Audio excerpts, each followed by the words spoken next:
ناظرین، آج ہم 12 ربیع الاول شریف کی اس رات کے بارے میں بات کریں گے کہ جب ہمارے پیارے نبی صلی اللہ علیہ وسلم اس دنیا میں پیدا ہوئے۔ اس وقت ہماری اس دنیا کا کیا حال تھا، کون کون سے واقعات لوگوں کے سامنے پیش آئے۔ ناظرین، اکثر علماء اس بات پر اتفاق رکھتے ہیں کہ آپ صلی اللہ علیہ وسلم 12 ربیع الاول عام الفیل یعنی ابرہہ نے جو ہاتھیوں کے ساتھ مل کر خانہ کعبہ کو گرانے کی کوشش کی تھی، اس واقعے کے 40 یا 50 دن بعد اس دنیا میں تشریف لائے۔ آپ صلی اللہ علیہ وسلم 12 ربیع الاول پیر یعنی منڈے کی صبح صادق میں سورج نکلنے سے پہلے اس دنیا میں پیدا ہوئے۔ ناظرین، ہمارے پیارے نبی صلی اللہ علیہ وسلم کسی ایسے مہینے میں تشریف نہیں لائے جو مہینہ پہلے سے مشہور تھا، جیسے محرم، رجب یا رمضان، یا کسی ایسے دن میں بھی تشریف نہیں لائے جو پہلے سے مشہور تھا، جیسے جمعے کے دن، بلکہ آپ صلی اللہ علیہ وسلم جس دن اور جس مہینے میں تشریف لائے وہ دن اور وہ مہینہ تمام دنوں اور مہینوں میں سب سے زیادہ فضیلت والا ہے۔ مکے میں ایک یہودی رہتا تھا،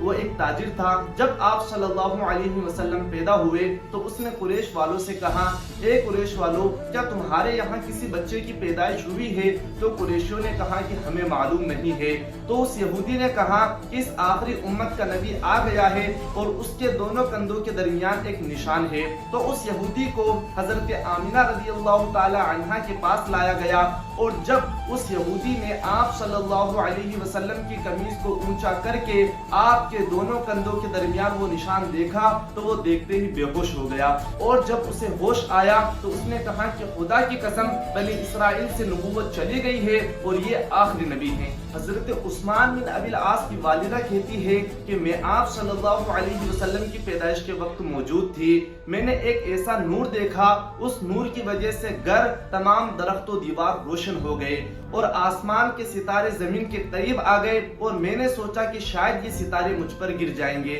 اور آپ صلی اللہ علیہ وسلم کی والدہ حضرت آمنہ رضی اللہ تعالی عنہا بیان فرماتی ہے کہ جس رات ہمارے پیارے نبی صلی اللہ علیہ وسلم پیدا ہوئے تو اس رات حضرت آمنہ نے ایک ایسا نور دیکھا کہ جس نور کی روشنی میں حضرت آمنہ نے ملک شام کے محلوں کو دیکھا۔ اور حضرت آمنہ بیان فرماتی ہے کہ جب میرا حمل 6 مہینے کا ہو گیا تو میں نے ایک خواب دیکھا، اور خواب میں ایک کہنے والا کہہ رہا تھا کہ اے آمنہ، تو دنیا میں سب سے افضل بچے کی ماں بننے والی ہے، اور جب یہ بچہ پیدا ہو جائے تو اس کا نام محمد رکھنا۔ اور آپ صلی اللہ علیہ وسلم کے دادا حضرت عبد المطلب رضی اللہ تعالی عنہ بیان فرماتے ہیں کہ جس رات آپ صلی اللہ علیہ وسلم پیدا ہوئے تو میں اس رات خانہ کعبہ کے پاس موجود تھا۔ آدھی رات کو میں نے دیکھا کہ خانہ کعبہ مقام ابراہیمی کی طرف سے جھکتا ہے اور خانہ کعبہ سجدہ کرتا ہے، اور اس سے تکبیر کی آواز بھی آتی ہے، اور جو بت خانہ کعبہ کے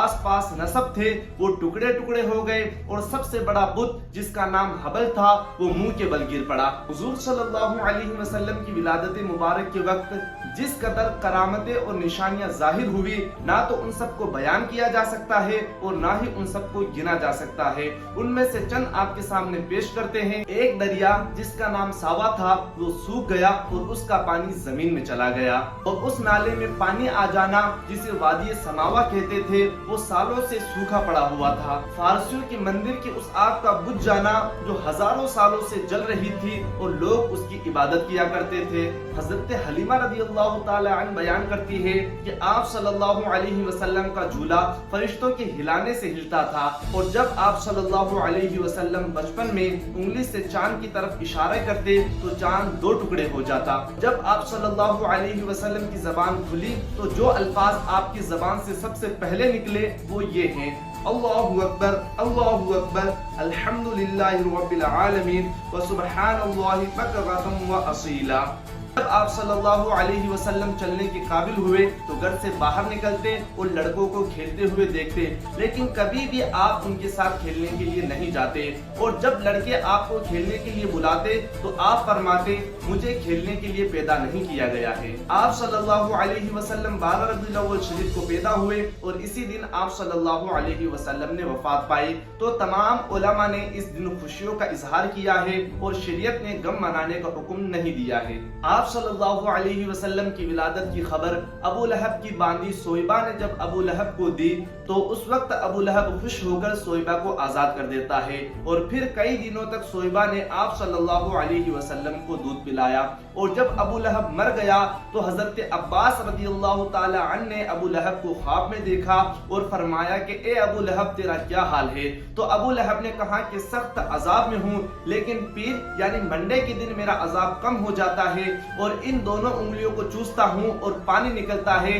کہ جن دونوں انگلیوں کے اشارے سے میں نے سویبہ کو آزاد کیا تھا۔ ناظرین، مسلمانوں کو جمع کر کے حضور کی ولادت کا ذکر کرنا، حضور کے فضائل بیان کرنا، حضور کی ولادت کی خوشی منانا اور جو لوگ موجود ہیں ان کو کھانا کھلانا یا سرنے تقسیم کرنا، یہ سب جائز ہے اور اچھے عمل ہے۔ اور جو محفلیں ہم حضور کے نام کی مناتے ہیں تو حضور ان محفلوں میں خود حاضر ہوتے ہیں۔